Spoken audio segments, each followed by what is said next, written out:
அமெரிக்க அதிபர் Trump NATO அமைப்பை கலைக்கப் போவதாக செய்திகள் வெளியாயிருக்கு. நேட்டோ அமைப்பு என்றால் என்ன? அமெரிக்கா ஈரான் போருக்கும் நேட்டோ அமைப்புக்கும் என்ன தொடர்பு? பார்க்கலாம் வாங்க.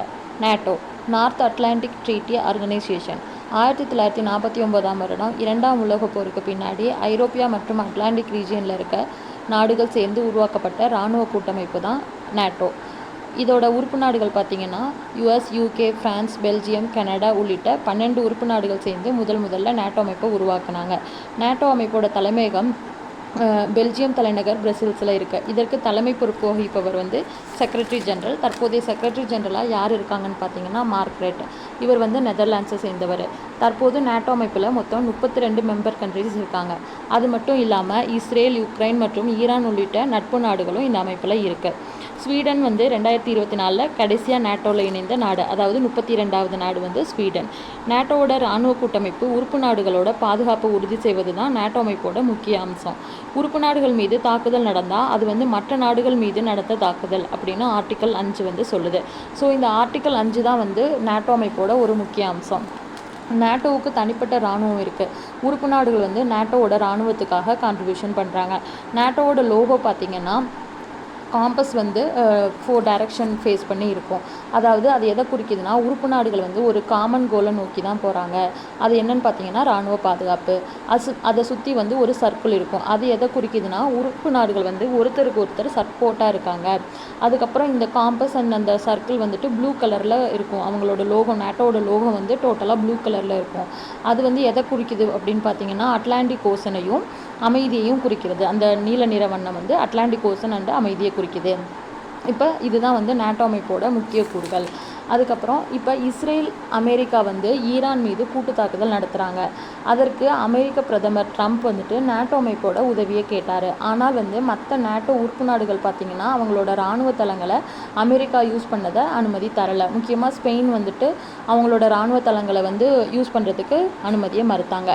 இதனால் அமெரிக்காவுக்கு ஈரான் வாரில் ஒரு பின்னடைவு ஏற்பட்டது. அதே மாதிரி ஹார்மோஸ் நீரிணையை பிளாக் பண்ணுறதுக்கும் நேட்டோ மிலிட்ரி சப்போர்ட்டை ட்ரம்ப் எதிர்பார்த்தார். ஆனால் நாட்டோ உறுப்பு நாடுகள் அதுக்கு அனுமதி தரலை. இதனால தான் ட்ரம்ப் நேட்டோ அமைப்பு மீது கோபத்தை வெளிப்படுத்தியிருக்காரு.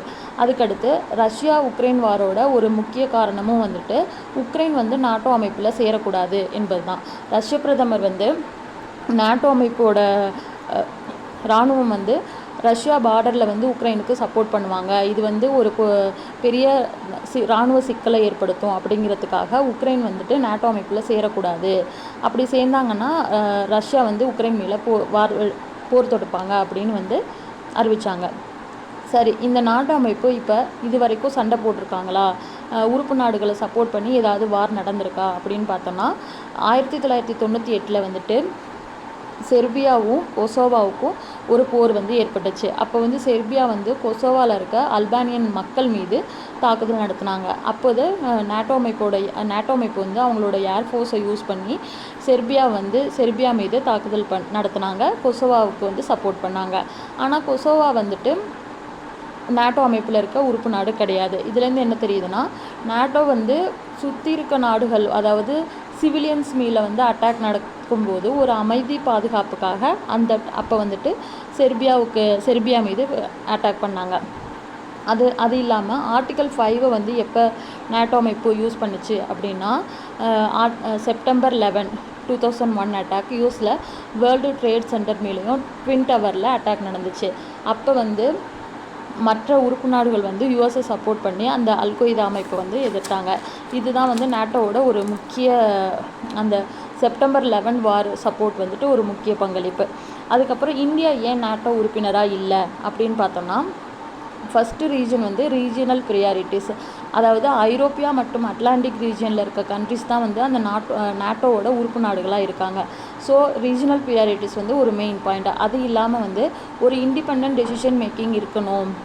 இப்போ நேட்டோ உறுப்பினராக இருக்கும்போது நம்ம மற்ற உறுப்பு நாடுகளோட டெசிஷனையும் கேட்கணும்.